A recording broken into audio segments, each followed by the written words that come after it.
जम्बो फलचारुभक्षणम् उमासुतं शोक विनाशकारिकम् नमामि विघ्ने स्वरपादपङ्कजम्। गुरुर्ब्रह्मा गुरुर्विष्णु गुरुर्देवो महेश्वरः गुरुर्साक्षात् परब्रह्म तस्मै श्री गुरवे नमः। सर्वमङ्गलमाङ्गल्ये शिवे सर्वार्धसाधिके शरणे त्र्यम्बके गौरी नारायणि नमोस्तुते। वसुदेव सुतं देवं कंसचारूणमर्दनम् देवकी परमानन्दं कृष्णं वन्दे जगद्गुरुं। लाल देह लाली रसे आरुधर लाल नगोर भद्र देह दानोदरन जय जय जय कबीर। पुरुष भगवान की जय हो। उपस्थित एवं अनुपस्थित समस्त श्रोता महानुभाव, यज्ञ समिति के समस्त पदाधिकारी बंधु, आचार्य भगवान, साउंड एंड लाइट हाउस एवं मंच पर समस्त हमारे बाल यंत्र का साथ देने वाले सभी साथी बंधु, दाएं भाग में विराजमान परमादरणीय श्री संचालक जी महाराज, सभी की ओर से यज्ञ भगवान के चरणों में प्रणाम है, सशक्त नमन है। आओ मंच के नियमानुसार 2 बार भगवत नाम संकीर्तन करें और उसके बाद में भगवान की पावन चर्चा सुनाने का प्रयास किया जाए।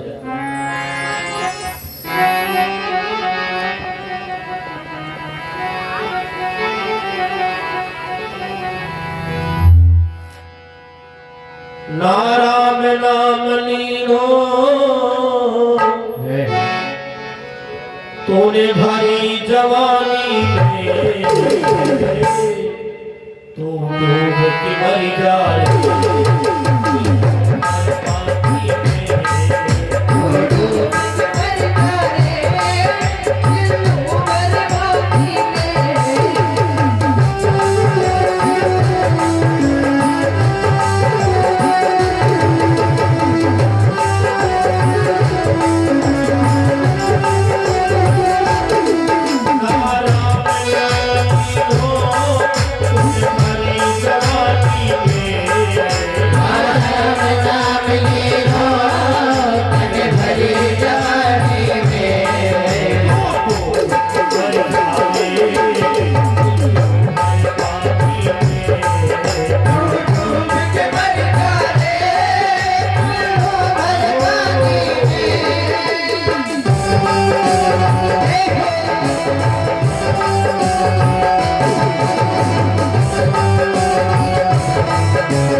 जाने के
बड़ी सुंदर चर्चा अभी आप लोगों ने श्रवण किया। श्रोताओं, बड़ी सुंदर चर्चा आप लोगों ने अभी श्रवण किया। धर्म परिषदों, हम आपको इस धर्म मंच के द्वारा जो पावन कथा श्रवण कराने जा रहे हैं, भगवान भोले बाबा की ही महिमा से जुड़ा हुआ प्रसंग।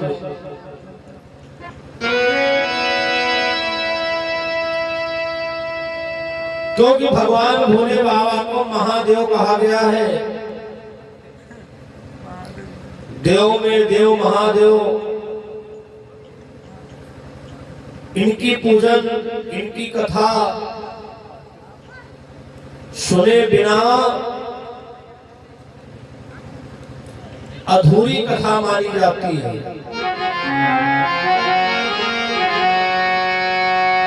धर्म परिषदों, बलिपुत्र बाणासुर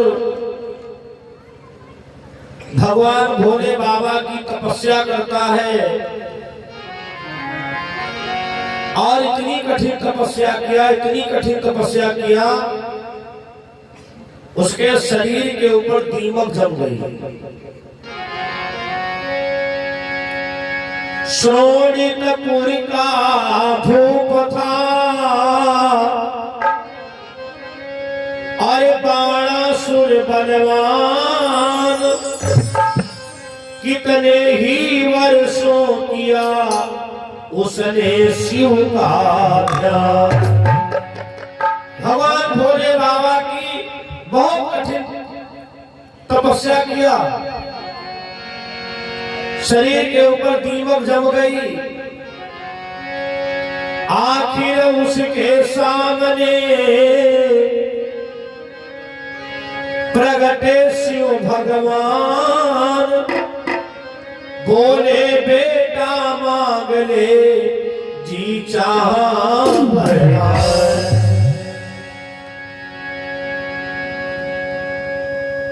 बहुत समय हो गया तपस्या करते करते भगवान भोले बाबा ने देखा कि सारे संसार की हवाएं रुक गई हैं।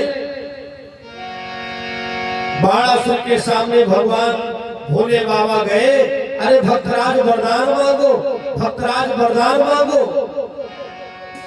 बाणासुर ने कहा बाबा, जो हमें मांगना है वो तुम दोगे नहीं, अब देना तुमको पड़ेगा ही। भोले बाबा ने कहा कैसी बात करते हो, हम त्रिवाचक कर रहे हैं, जो मांगोगे वो मिलेगा।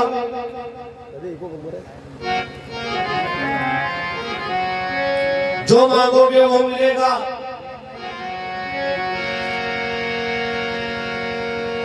बाणासुर ने कहा बाबा, अगर वरदान देना चाहते हो तो ये वरदान दो कि दुनिया में हमसे कोई जीत ना पाए। भगवान शंकर जी ने कहा तथास्तु, और क्या चाहते हो। बाणासुर ने कहा बाबा, हम आपसे ये मांगते हैं कि अनेकों भुजा वाले तो दुनिया में देखे गए हैं, लेकिन हमें 1000 भुजाएं प्रदान करो। भगवान भोले बाबा ने कहा तथास्तु। उन साहस भुजाओं के बल पर सारा संसार हिला।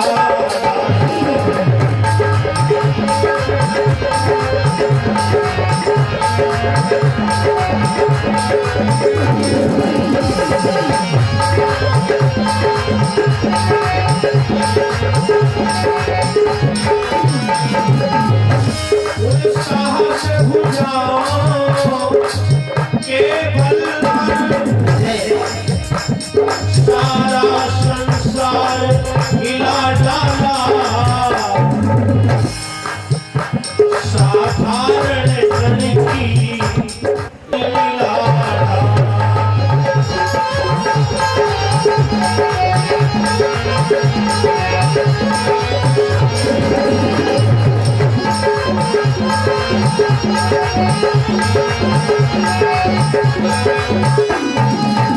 बाणासुर को भगवान भोले बाबा ने वरदान दे दिया, तुमसे दुनिया में कोई जीत नहीं पाएगा। बाणासुर ने कहा बाबा हमें 1000 भुजाएं प्रदान कर दो। भोले बाबा ने कहा तथास्तु। 1000 भुजाओं को लेकर के बाणासुर जिस समय चला है, बड़े बड़े पहाड़ों को पिसान कर डाला, बड़े बड़े पेड़ों को ऐसे उखाड़ के फेंक देता है जैसे हम आप दूब तोड़ करके फेंक दे। हाथियों के सूंड पकड़ करके नचा करके फेंक दे, सिंहों के जबड़े फाड़ करके फेंक देता है। अंत में भगवान भोले बाबा के पास में गया, बाबा हमें कोई दूसरे बाणासुर का नाम बताओ जो कम से कम हमसे बराबरी करे। भोले बाबा ने कहा दूसरा बाणासुर तो नहीं है। उसने कहा फिर बाबा अपना दंड कमंडल रख दो, हमारे तुम्हारे 2-2 हाथ हो।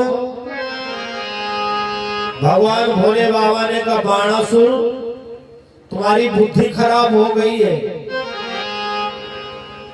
तो अपने बल को आजमाना चाहते हो। हम तुमको एक झंडा दे रहे, ध्वजा। जिस दिन ये ध्वजा गिर जाएगी उस दिन हो शक्ति आएगी।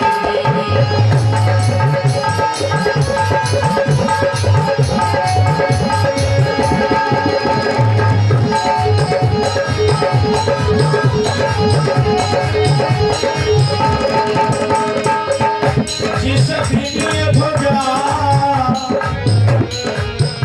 गिर जाएगी उस दिन हो शक्ति आएगी।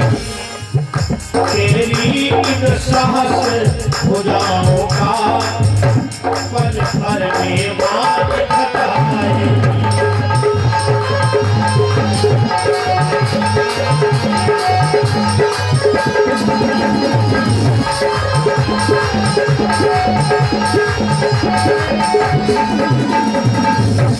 बाणासुर हम तुमको एक ध्वजा दे रहे, झंडा, इसको अपने मकान के ऊपर लगा देना।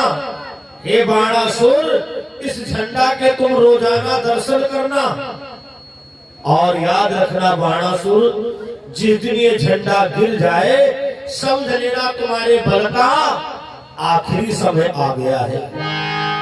कथा प्रेमियों, इस कथा से एक ये भी ज्ञान मिलता है ध्वजा का गिरना अच्छा नहीं होता है। इसलिए कभी भी ध्वजा लगाए, झंडा लगाए तो मजबूत बांस में लगाए और उसको मजबूती से बांध दे। कहीं ऐसा ना हो तुम्हारे मकान का ध्वजा दूसरे के मकान पर जाकर के गिरे। धर्म ध्वज का गिरना अशुभ होता है और राष्ट्रीय ध्वज को गिरना कानूनन अपराध कहा जाता है। बाणासुर झंडा लेकर के आया और अपने मकान के ऊपर लगा दिया है। उस झंडा के रोजाना दर्शन करता है। भगवान भोले बाबा की कृपा से इसके वहां एक कन्या का जन्म हुआ है और उस कन्या का नाम रखा है उषा। और अपनी बेटी को संगीत विद्या सीखने के लिए बाणासुर ने शंकर भगवान के वहां छोड़ दिया। बाणासुर की कन्या संगीत विद्या में धीरे धीरे निपुण हो चुकी है। एक दिवस जब नंदनी करके सूरज श्रृंगार वही एक फिर बाग में करने गई बिहार। एक दिन की बात है, माता भवानी और भगवान शंकर दोनों लोग बिहार करने के लिए गए। बाणासुर की कन्या आधी रात को जाग गई और क्या देखा, ना तो भवानी माता है और ना तो भगवान भोले बाबा है। बाणासुर की कन्या माँ माँ कहते हुए उस जंगल में घूमने लगी और वहीं पर पहुंच गई जहां पर भगवान शंकर और माता भवानी दोनों लोग विहार कर रहे थे। जैसे ही बाणासुर की कन्या ने भगवान भोले बाबा को देखा, आंखों को बंद कर लिया और नाना प्रकार के विचार मन में आने लगे। भगवान भोले बाबा ने कहा, अरे भवानी देखो बाणासुर की कन्या आ गई है। माता भवानी ने कहा, बाबा मेरा तो मन करता है कि आज ही अपने जीवन का अंत कर दूं। भोले बाबा ने कहा, क्यों? मैया ने कहा, आज तक तुमने कोई ऐसी जगह नहीं बनाई जहां पर हम पति पत्नी बैठ करके अपने मन के विचारों को व्यक्त कर सके। भगवान भोले बाबा ने उसी समय त्रिशूल को उठाया और त्रिशूल को बगीचा के आसपास घुमा दिया। कहा, भवानी अंबिका विपिन में आते ही नर से नारी बन जाएंगे।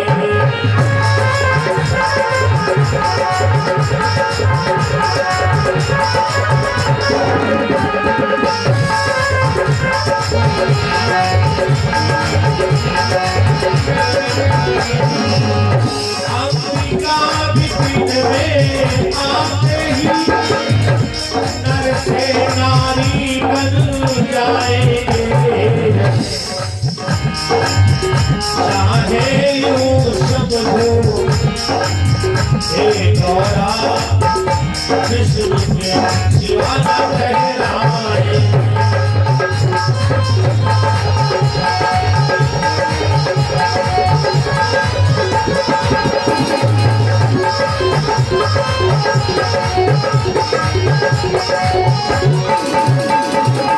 भगवान भोले बाबा ने कहा, आज से इस जगह का नाम अंबिका विपिन हो जाएगा। लेकिन बाणासुर की कन्या कांप रही थी, बाबा हमें क्षमा कर दो, बाबा हमें क्षमा कर दो, हमें ज्ञान नहीं था। भगवान भोले बाबा ने कहा, बेटी मैं तुम पे गुस्सा नहीं हूं, मैं तुमको एक आशीर्वाद दे रहा हूं। जा बेटी। शिवजी बोले, उषा बेटी और तेरी एक सुरुचि रात होगी जिससे उषा तेरे पति से सपने में मुलाकात होगी।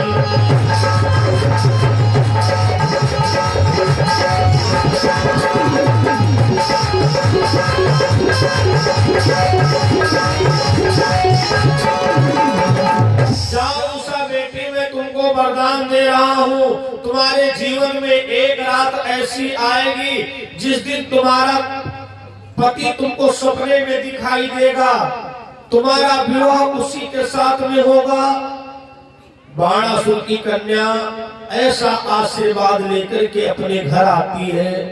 बंधुओं, एक दिन की बात है, राजा बाणासुर की कन्या सो रही थी और भगवान भोले बाबा ने जैसा वरदान दिया था वैसा ही सपना हुआ। कोई प्रिय प्रिय का शब्द कह रहा है, कोई आवाज दे रहा है। बाणासुर की कन्या उठ करके बैठ गई, वहां पर कोई नहीं दिखाई पड़ा। बाणासुर की कन्या विचार करती है, बाबा ये वरदान कैसे पूरा होगा आपका। बैठ करके रोने लगी। उषा की रोने की आवाज महलों में गूंज उठी और उसी समय पर एक बहुत बड़ी जादूगर जिसका नाम था बंधु चित्ररेखा, कुंडी खड़खड़ाया। राजकुमारी उषा, राजकुमारी उषा, इतनी रात में बैठी क्यों रो रही हो? मैं खूब समझती हूँ बहना, ये पंथ बड़ा ही दूभर है और इसके चलने में हम तुम क्या राजा अर्नन के बराबर।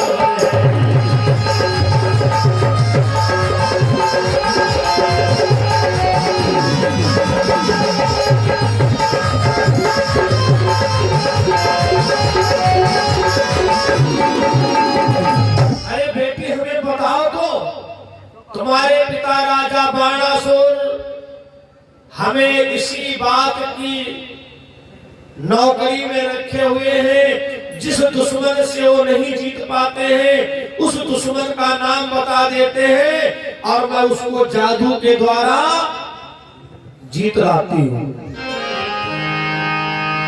उषा ने कहा, बहन चित्ररेखा, हमको तो ये भी नहीं पता है उसका नाम क्या है, हमको ये भी नहीं पता है वो रहने वाला कहाँ का है, हमें ये भी नहीं पता है उसकी बिरादरी क्या है। चित्ररेखा ने राजाओं के चित्र खींचना शुरू किया। जब राजाओं के चित्र खींचना शुरू किया, उषा कहती है, बहन इनमें से कोई हमारा पति नहीं है।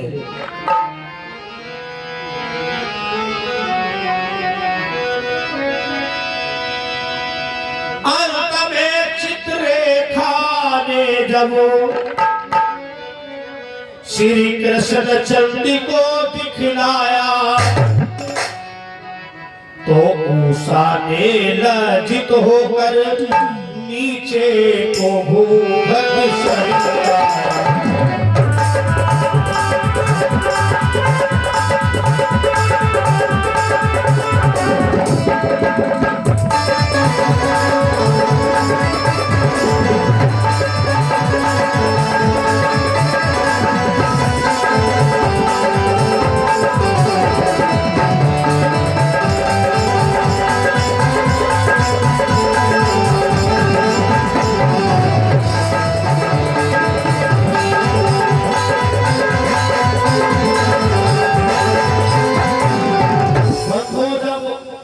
चित्ररेखा ने भगवान कृष्ण का चित्र खींचा, द्वारिकाधीश का चित्र खींचा।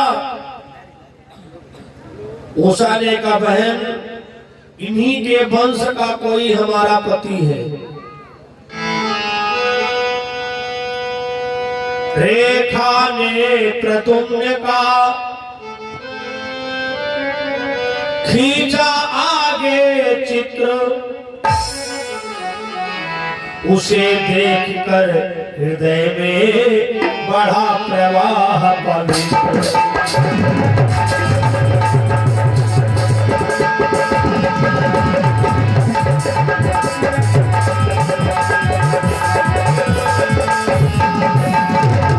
जैसे ही प्रद्युम्न महाराज का चित्र खींचा बंधुओं, उषा ने कहा, बहन बस बस बस, जिनके लिए भगवान भोले बाबा ने वरदान दिया था वो थोड़ी ही कसर बाकी है उस चेहरा में। जैसे ही अनिरुद्ध का चित्र खींचा, जैसे ही अनिरुद्ध का चित्र खींचा, धर्म परिषदों उषा ने कहा, बहन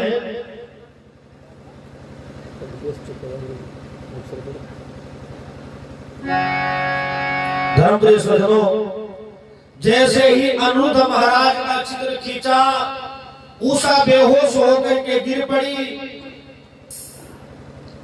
बहन यही हमारे पति हैं, इन्हीं के लिए भगवान भोले बाबा ने हमें वरदान दिया था।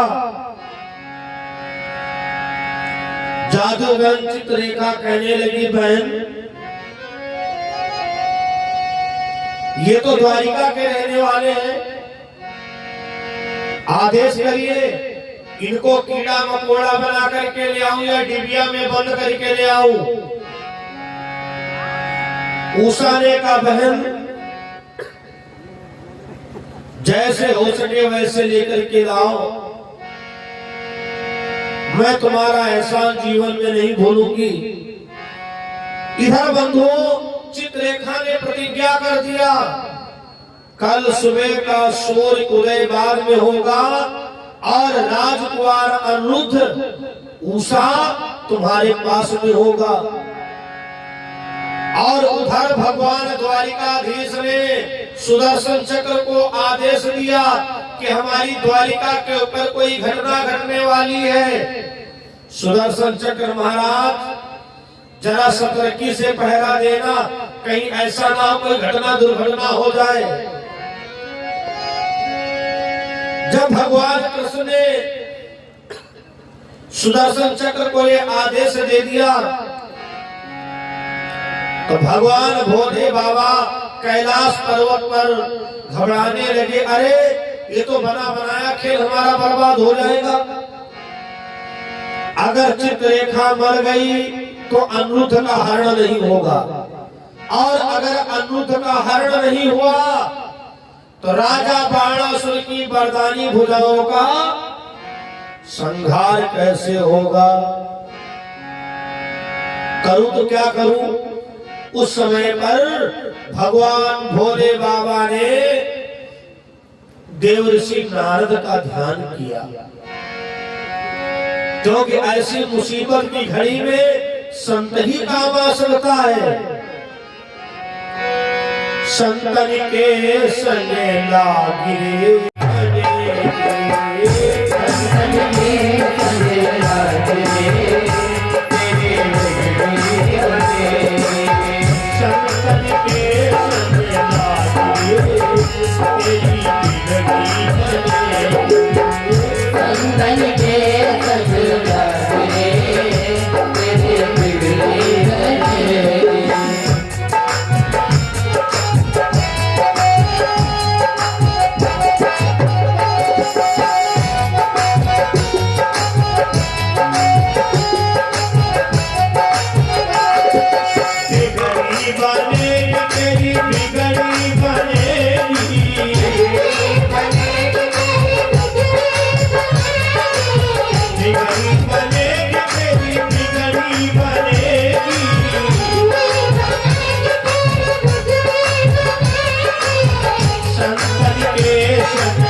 इस मुसीबत में तुम ही मेरी मदद कर सकते हो। देवर्षि नारद ने कहा बाबा क्या बात है।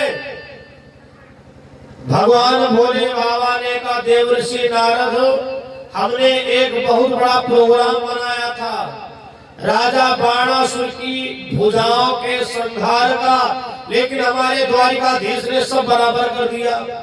नारद जी ने का मतलब, अरे कहा आज अनूठ का हरण होना है, अगर अनूठ का हरण नहीं हुआ तो बाणासुर की वरदानी भुजाओं का संहार कैसे होगा। देवर्षि नारद ने कहा फिर बाबा चाहते क्या हो। भगवान भोले बाबा ने कहा नारद किसी भी प्रकार से अनूठ का हरण होना चाहिए। देवर्षि नारद ने कहा फिर जैसी आपकी आज्ञा। उसी समय पर देवर्षि नारद द्वारिका के लिए चले और उधर राजा बाणासुर के वहां से बहुत बड़ी जादूगर चित्ररेखा द्वारिका के लिए चली अनूठ का हरण करने के लिए। नारद ने क्या देखा, आकाश मंडल में वो जादूगर चित्ररेखा चील का रूप धारण किए हुए चली जा रही है। नारद ने आवाज दिया, अरे पागल जरा सामने देख लो, सुदर्शन चक्र घूम रहा है, मर जाओगी। उसने कहा बाबा परोपकार के लिए अगर मर भी जाऊंगी तब भी अच्छा होगा। हमको सुबह सूर्य उदय के पहले राजकुमार अनूठ को उषा के पास पहुंचाना है। नारद ने कहा बेटी हमारा तुम्हारा काम एक ही है, तुम अनूठ का हरण करने आई हो और हम हरण करवाने आए हैं। थोड़ा हमें समय दो, ये जो सुदर्शन चक्र पहरा दे रहा है इसको हम अपनी तरफ बुला रहे हैं। चित्ररेखा ठहर गई और उसी समय पर नारद भगवान की याद करते हैं। हो जब कोई नहीं आता मेरा श्याम आता है, मेरे दुख के दिनों में वो मेरे दुख के दिनों में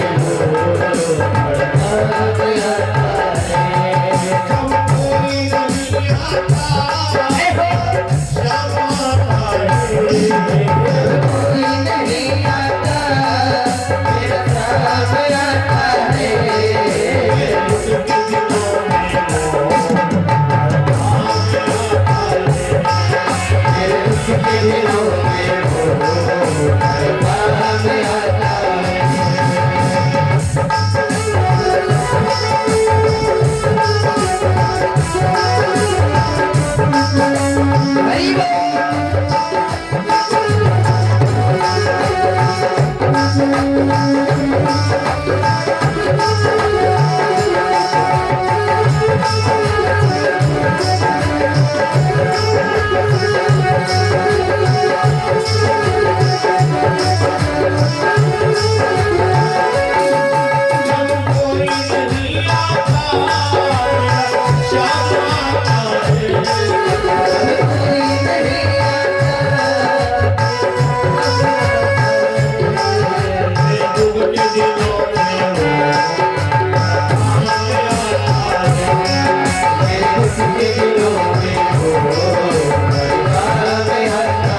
की याद किया, प्रभु कहाँ हो, हम पर बहुत बड़ी मुसीबत है। भगवान का सुदर्शन चक्र जो है, जो द्वारिका के ऊपर घूम रहा था, वो नारद के ऊपर घूमने लगा। नारद जी ने धीरे से इशारा दिया सुदर्शन चित्ररेखा को, जाओ बहुत बढ़िया मौका है, तब तक इनको मैं बहकाया हूं और इतने में तुम अनिरुद्ध का हरण कर लो। सुदर्शन चक्र नारद के ऊपर घूमता रहा।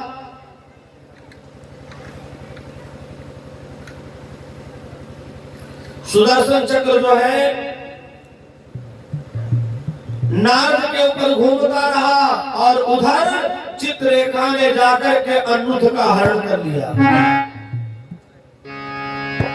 जब सवेरा हुआ, पता चला कि राजकुमार अनिरुद्ध द्वारिका से लापता। भगवान बोले बड़ी मुश्किल की बात है, इतना सख्त द्वारिका में पहरा रहा और कभी अनिरुद्ध चोरी हो गए, ये क्या बता रहे हो तुम लोग। सुदर्शन चक्र को बुलाया, ए सुदर्शन महाराज, हमने तुमसे पहले कहा था कि द्वारिका के ऊपर खतरा है, ड्यूटी जरा कायदे से करना, और फिर अनिरुद्ध कैसे चोरी हो गए। सुदर्शन चक्र ने कहा महाराज अगर चोरी हुई है तो नारद जी का हाथ है, कोई हवा ना बयार, और बार बार वो पुलिस सहायता का नंबर डायल कर रहे थे।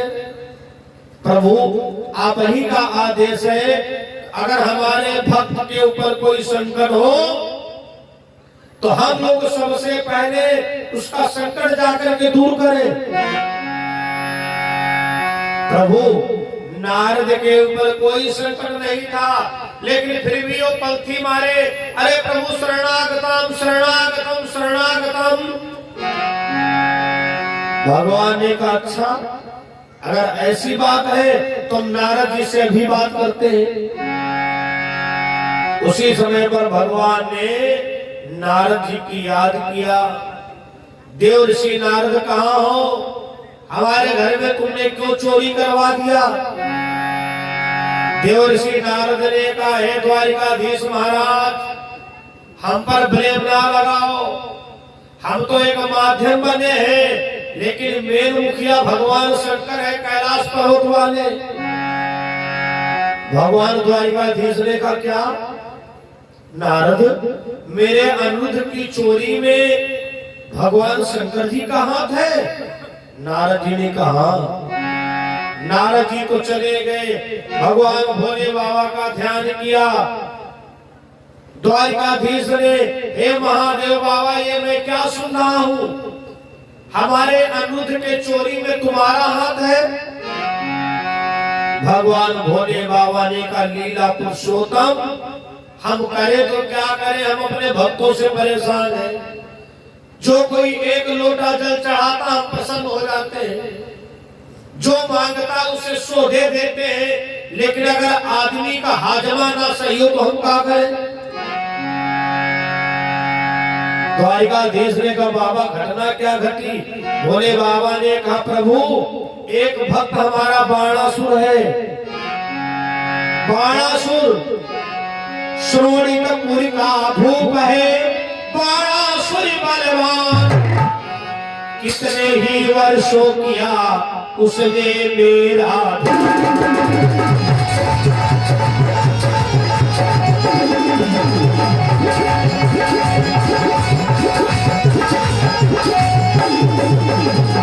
प्रभु सुतलोक निवासी राजा बलि का पुत्र बाणासुर, उसने हमारी कठिन तपस्या किया, उसने मांगा क्या 1000 भुजाएं, मैंने 1000 भुजाओं को दे दिया।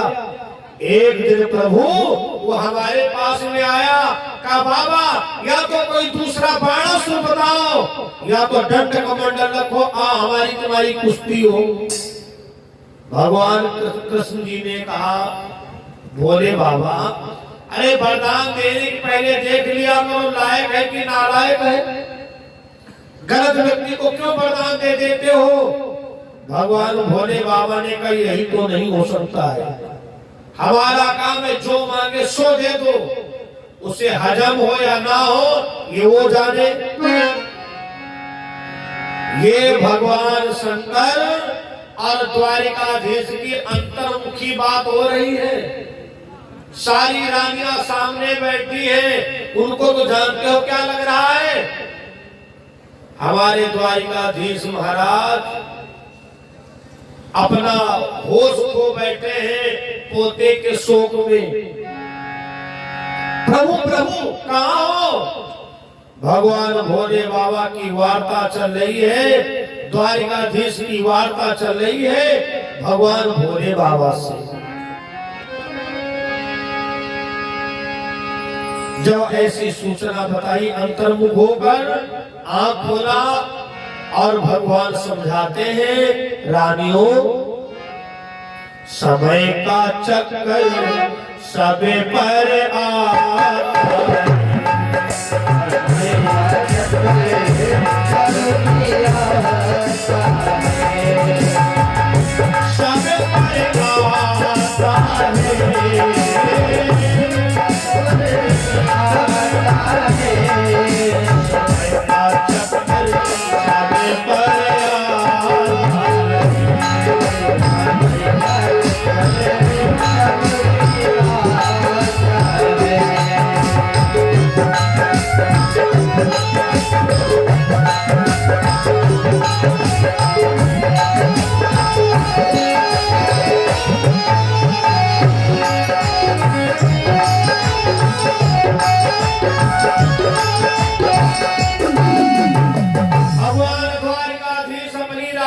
समझाते हैं, अरे रुक्मिणी सद्भामा चिंता ना करिए, एक दिन अनिरुद्ध का पता चल जाएगा।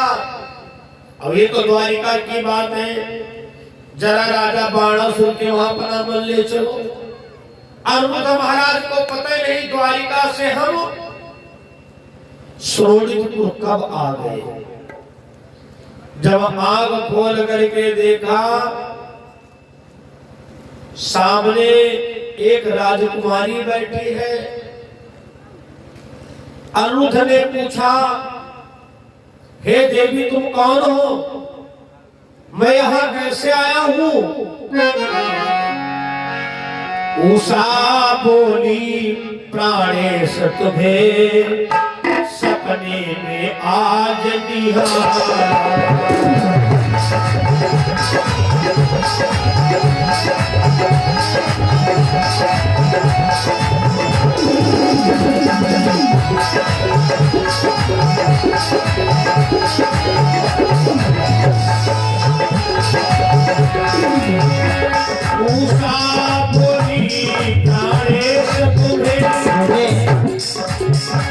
सपने में आज तिहारा था,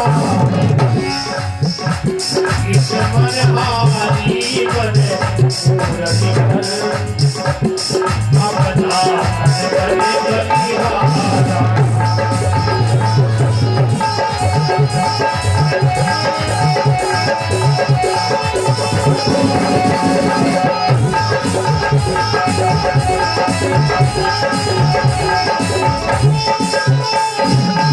राजकुमारी उषा ने कहा, महाराज मैं राजा बाणासुर की बेटी हूँ, हमारा नाम उषा है और इस समय आप शोणितपुर में बैठे हो। अनिरुद्ध ने कहा, देवी मैं अपने द्वारिका से यहाँ कैसे आया हूँ? उषा ने कहा, हमारे वहाँ एक बहुत बड़ी जादूगर है जिसका नाम है चित्रलेखा। राजकुमार अनिरुद्ध ने कहा, देवी आपने यहाँ मुझको क्यों बुलवाया है? आपने द्वारिका से हमको चोरी क्यों करवाया है? उषा ने कहा, महाराज भगवान भोले बाबा के वरदान के अनुसार हमारा विवाह तुम्हारे साथ में होना है। कल की रात आप मुझे सपने में दिखे, आपने मेरा हाथ पकड़ा, मेरा आपके साथ में विवाह हुआ। हमने अपना मन मन जीवन इन चरणों में बलिहारा है, इन चरणों में बलिहारा है। मुझे आश्रय दो या अब छोड़ो हमें, ये सब अधिकार तुम्हारा है।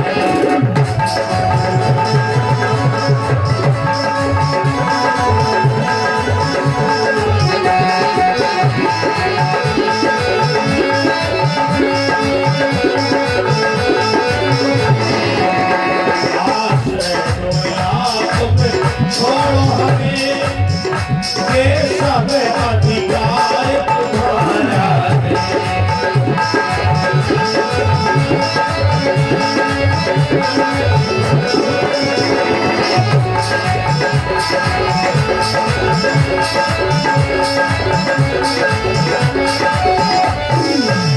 देखो प्रभु भगवान भोले बाबा ने जैसा वरदान दिया था मैंने वैसा पूरा किया है।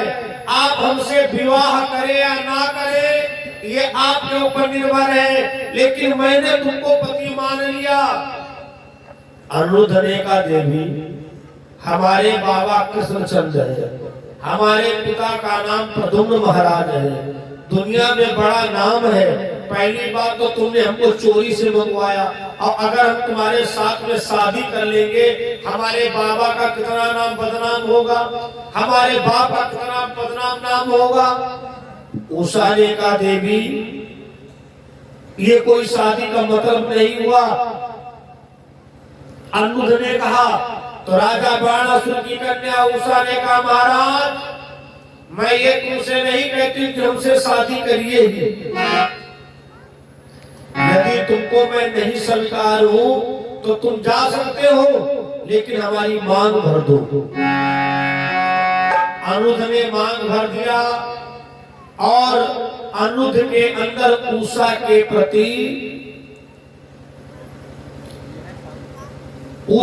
प्रति मन में भाव आने लगा और रहने लगे। एक दिन की बात है श्रोताओं, राजा बाणासुर के वहां जो झंडा लगी हुई थी ध्वजा वो भैया गिर गई, झंडा गिर गई। एक कर्मचारी ने आकर के बताया राजा बाणासुर जो झंडा तुम्हारे मकान के ऊपर लगा था वो गिर गया है। क्या? सिपाहियों हमारे पूरे राज्य में तलाशी लो, हमारे घर के एक एक कोने में तलाशी लो, कहीं पर हमारा दुश्मन छुपा हुआ है घर में। भैया पता लगाया जाने लगा, तलाशी होने लगी। तलाशी होते होते राजा बाणासुर की कन्या उषा के जब भवन का नंबर आया, जब राजकुमारी उषा के भवन को देखा रे सिपाही बेहोश होकर के गिर पड़े। हाय भगवान! राजा बाणासुर से कहे तो क्या कहे, तुम्हारी बेटी के कमरे में कोई बाहरी राजकुमार है। राजा बाणासुर हमारे ऊपर कलंक लगा देगा, तुम लोगों ने ड्यूटी दिया तो कैसे दिया। एक सिपाही राजा बाणासुर के पास आया, महाराज गजब हो गया। राजा बाणासुर ने कहा क्या है? अरे महाराज कुछ पूछो ना, राजकुमारी उषा के भवन में कोई बाहरी राजकुमार ठहरा हुआ है। बाणासुर ने कहा हम मानने के लिए नहीं तैयार है। अरे उसके कमरे में बाहरी राजकुमार कैसे आएगा? इतनी हमारे वहां सेना लगी हुई है, हमारी बेटी घर के बाहर निकलती भी नहीं है। अगर ऐसी बात सच है तो उन दोनों को पकड़ करके राज दरबार में लेकर के आओ। सिपाहियों ने जाकर के उषा से कहा राजकुमारी महाराज राजा बाणासुर का आदेश है तुम दोनों लोग दरबार में पहुंचो। बेटी हमें बड़ा डर लग रहा है, कहीं ऐसा ना हो तुम दोनों के ऊपर वो तलवार चला दे। उषा ने कहा बोलो सच्चिदानंद भगवान की। देखो जब ट्रेन स्टेशन से चलती है तो ट्रेन के ड्राइवर को ये चिंता नहीं होती सवारी कितनी है, उसे तो ये देखना होता है कि हमारा आखिरी स्टेशन कहां तक है। तो हमारा जो स्टेशन है 12 बजे तक का है, हो या कोई ना हो। खैर ये मानता हूं ठंडी थोड़ी बढ़ी हुई है, लेकिन ऐसी बात नहीं, आप लोग ठंडी का सामना नहीं कर रहे हो, हम लोग भी सामना कर रहे हैं। बस 10-15 मिनट चेतनता में और बैठे ही, बाकी दीपक जल चुका है, आरती बिल्कुल तैयार रखी है। मतलब रात्रि की बेला में महाराज जी संकेत कर दिए हैं कि दिन में आरती की रास्ता देखनी पड़ी थी और रात में जब चाहो तो आरती करवा दो। बोले कि पुरुष भगवान की। अच्छा थोड़ा और धीरे बोलो। हमारी कमेटी ने बड़ी पहले आए। अच्छा जो जवान 17-18 साल के बच्चे हैं वो 20-22 साल पहले वो क्या जाने, लेकिन हमको पता है। थोड़ा की और धीरे बोलो। बोलो दुर्गा मैया की। हाँ इससे भी धीरे तुम लोग बोलो। क्या हम तो जानते हैं यहाँ जब कहा धीरे बोलो तो जोर बोलेंगे, जब कहा कम दान कर तो ज्यादा दान करेंगे। लेकिन ये लोग बेचारे सोच रहे दान पात्र तो बहुत छोटा है। चिंता ना करिए, कल दिन में दान पात्र भर देगा, फिर हम बड़ा दान पात्र रखवा देंगे। बोलो भागवत भगवान की। अच्छा आप लोग बिल्कुल कसम खाई कि कोरोना भरे मैंने भी कहा सोशल डिस्टेंसिंग ठीक है, लेकिन जयकारा जरूर बोलो। बोलो दुर्गा मैया की। धन्यवाद धन्यवाद धन्यवाद धन्यवाद। तुम्हारी मेहनत पर प्रसन्न होकर यद्यपि धारा प्रवाह कथा चल रही थी, एक बीच में आपको माता रानी का भजन दे दे, उसके बाद में कथा पूरी करें। भजन आपने YouTube चैनल पर हमारे शायद कई बार सुना हो, लेकिन बहुत ज्यादा बार नहीं, 2-4 बार सुने होंगे।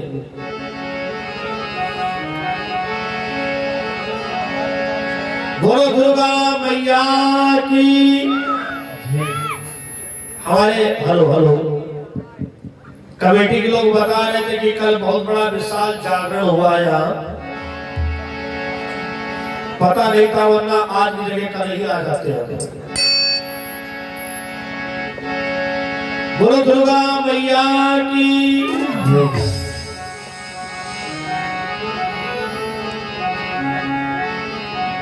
वैसे अगर एक बात देखी जाए, हेलो थोड़ा मैं मॉनिटर मार दो, दिन में बहुत बढ़िया से चला था।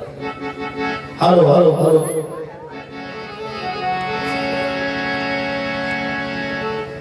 शायद कोई ऐसा घर होगा जिस घर में इंटरनेट वाला मोबाइल ना हो। लगभग हर घर में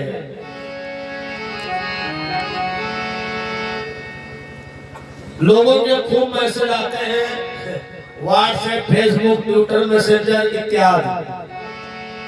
लेकिन कभी कभी माता भगवती के बारे में विचार किया करें, ऐसा तो नहीं हमारी माता रानी भी हम लोगों को कुछ मैसेज दे रही हो।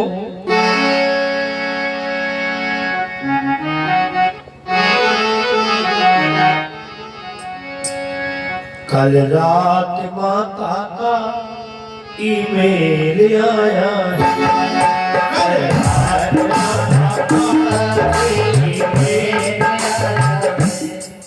होल्ड करिए। कल रात में कितने लोग जागरण में जरा कैमरा घुमा देती तो कम से कम YouTube पर लोग अपने को देखेंगे। आप लोग नहीं थे कल जागरण में? थे सब लोग थे।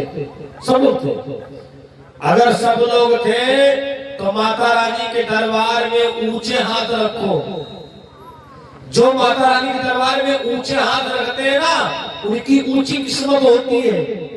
कल रात माता का मुझे मेल आया है, कल रात माता का मुझे मेल आया है। देखो माता रानी के दरबार में जब तक झूमे ना तब तक जगराता का आनंद नहीं होता है। ऐसे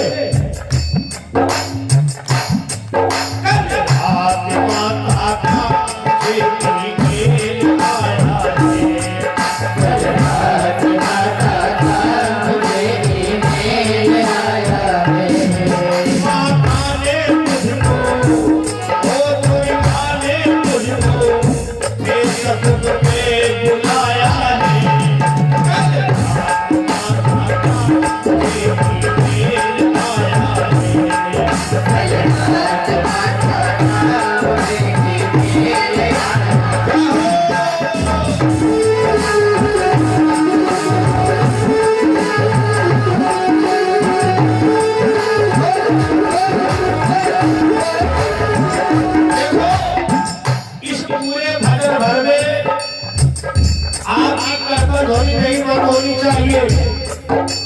चैटिंग चैटिंग फोटो शेयर करेंगे, चैटिंग चैटिंग करेंगे, फोटो करेंगे, चैटिंग चैटिंग करेंगे, फोटो शेयर करेंगे, चैटिंग चैटिंग करेंगे, फोटो करेंगे।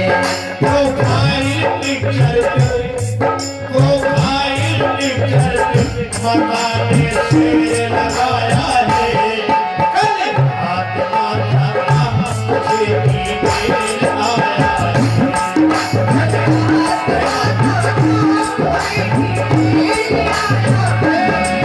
मैया ने मुझको अंग्रेज ने मुझको मेरे सपने में बुलाया है,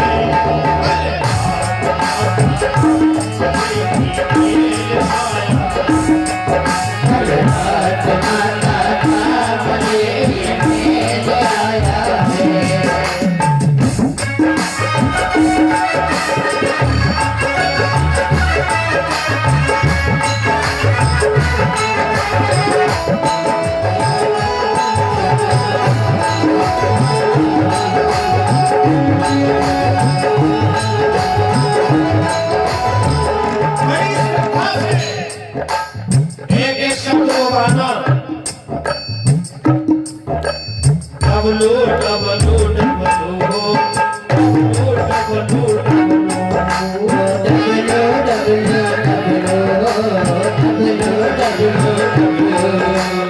माता रानी की व्यवसाय लगा रहा हूँ।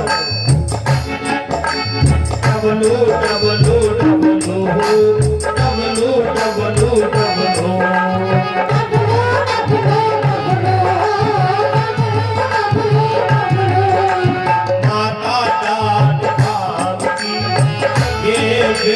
साइड है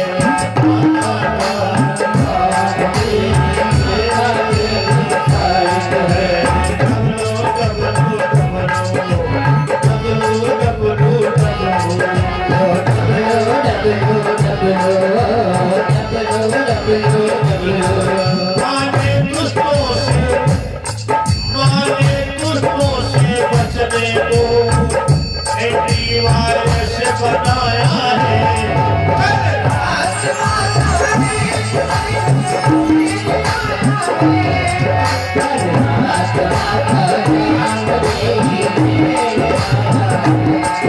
मैया ने मुझको दुर्गा ने मुझको मेरे में बुलाया है।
अच्छे दरबार की।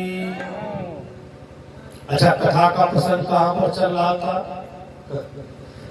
जिस समय पर सिपाहियों ने राजा बाणासुर की कन्या उषा से बताया, बेटी महाराज राजा बाणासुर ने तुमको राज दरबार में बुलाया है। अनिरुद्ध कांपने लगा, उषा हमें घर भाग जाने दो, तुम्हारा पिता बड़ा पराक्रमी है, कहीं ऐसा ना हो हमारे टुकड़े टुकड़े करवा करके फिकवा दे। राजकुमारी उषा ने कहा, महाराज सबसे पहले अगर आँच आएगी तो हमारे ऊपर आएगी, अगर हमें कुछ हो जाए तभी तुमको कुछ होगा। एक दूसरे का हाथ पकड़ लिया, राजा बाणासुर के दरबार में दोनों पहुंचे। दांत पीस कहने लगा, बाणासुर बलवान सतपुष्पों में लगा दिया है तूने हीरा।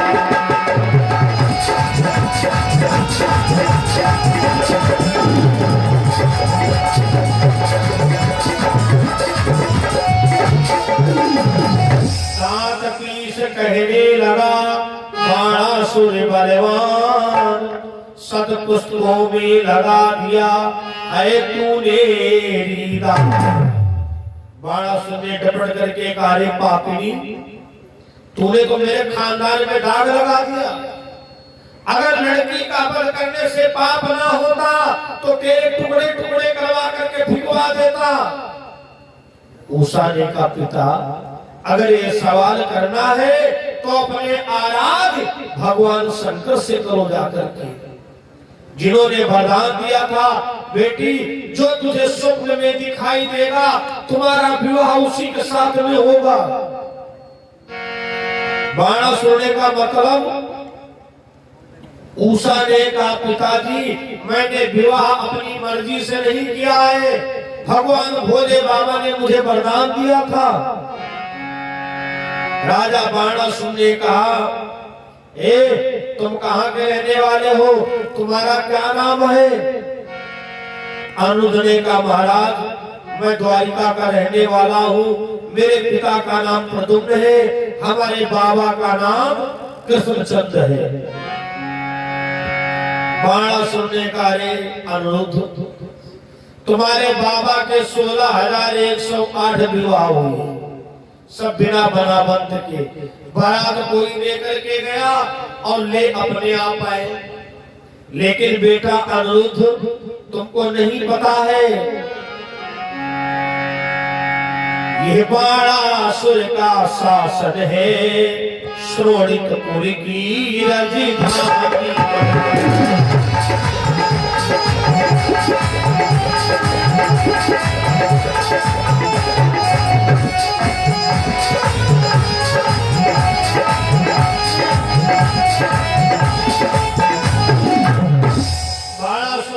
बेटा अनिरुद्ध, हमारे इस श्रोणितपुर में हमारी बिना आज्ञा के काल भी नहीं आता है, तुम्हारी हिम्मत कैसे पड़ गई? हम दोनों को अभी घोर कारावास दे देंगे। उसी समय पर अपनी बेटी उषा और अनिरुद्ध को जेल में बंद करवा देता है। घोर कारावास, ना भोजन की व्यवस्था है, ना पानी की व्यवस्था है। अनिरुद्ध ने विचार किया कि हमारे बाबा कृष्ण कहा करते थे, मुसीबत के समय में संत काम आता है। संतन के संग लागिरे तेरी बिगड़ी, संतन के संग लागिरे तेरी बिगड़ी।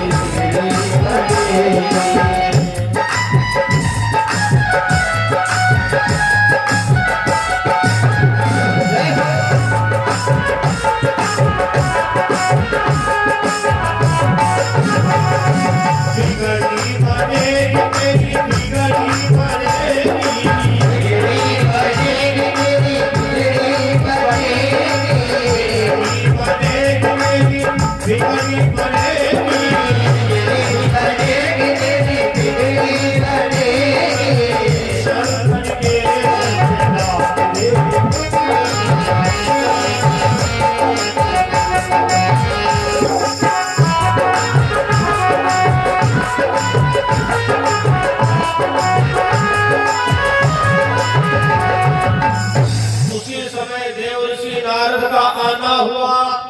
कहा? जहां उषा अनिरुद्ध दोनों जेल में बंद है।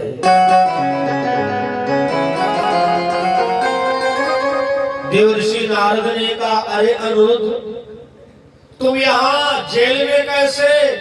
अरे बाबा, हमको पता नहीं कैसे आगे, कौन हमको लाया। हमारे बाबा द्वारिकाधीश को सूचना दे दो, हम राजा बाणासुर के वहां जेल में बंद हैं, हम बहुत मुसीबत में हैं।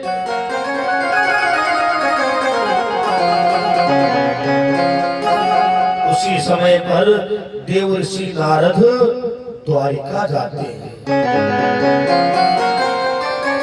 जिस समय पर द्वारिका गए देवर्षि नारद, द्वारिकाधीश महाराज मुस्कुराए। रानियों ने कहा, महाराज नारद जी आए हैं। तो भगवान ने कहा, अगर नारद जी आए तो कोई खुशखबरी जरूर आए। हे देवर्षि नारद, क्या हमारे अनिरुद्ध का कोई पता चला? नारद ने कहा, पता चला है, और मैं अपनी आंखों से देख करके आया हूँ। राजा बाणासुर अनिरुद्ध को बहुत कष्ट दे रहा है। बेचारा जेल में बंद है। बाबा बाबा कह के रो रहा था, दादी दादी कह के रो रहा था। रुक्मणी ने कहा, क्या? दादी को भी नाम लेके रो रहा था। नारद ने कहा, हाँ। रुक्मणी ने द्वारिकाधीश महाराज से कहा, महाराज आपको 16,108 रानियों की कसम है,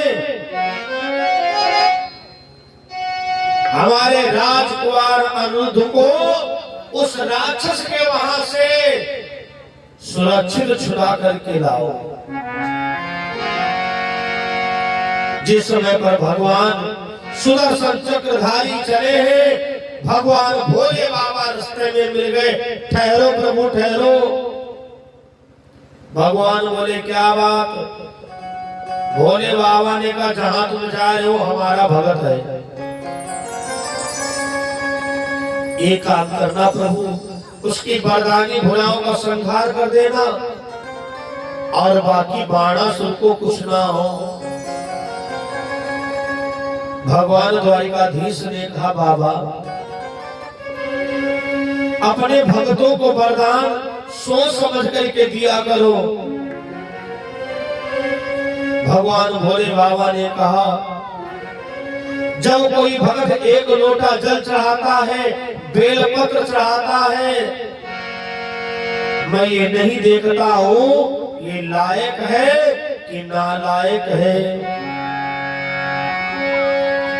भगवान श्याम सुंदर राजा बाणासुर के वहां पहुंचे,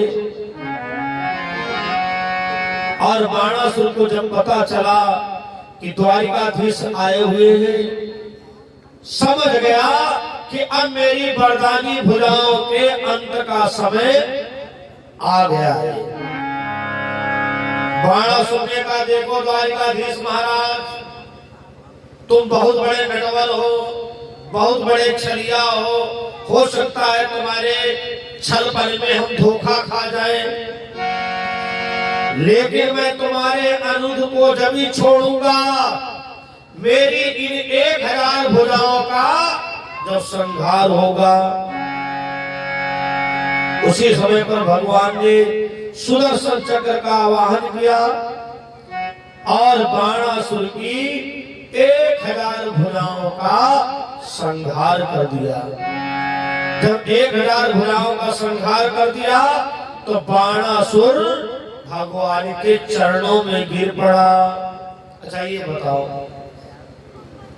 हमने कथा सुना डाली और तुम कथा सुन डाले, लेकिन इस कथा में कोई निचोड़ निकाला? इस कथा से बहुत शिक्षाएं मिली है। बहुत बड़ा ज्ञान तो ये मिल रहा है कि भगवान से उतना ही मांगना चाहिए जितना हजम कर सको, वरना भगवान से जो मांगोगे सो दे देगा, लेकिन उसको हजम करने के लिए आपको बीच बीच में सत्संग जरूरी है। तथा भागवत मंदिर देवालय जाना जरूरी है। बाणासुर पैरों में गिर पड़ा, प्रभु प्रभु मैंने जानबूझ करके आपसे ये युद्ध किया है, अब हमारी कन्या उषा को स्वीकार कर लो।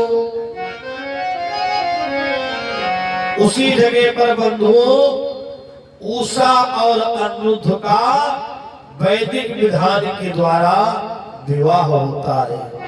बोलो शंकर भगवान की। सारे देवता फूलों की वर्षा करते हैं। कहा बाणासुर अब इतना वरदान मत मांगना जो कि भगवान को तुम्हारी भुजाओं का संहार करना पड़े। धर्म प्रियजनों, इस प्रकार से उषा और अनिरुद्ध का विवाह हुआ। उषा अनिरुद्ध विवाह की कथा का व्याख्यान आपके समक्ष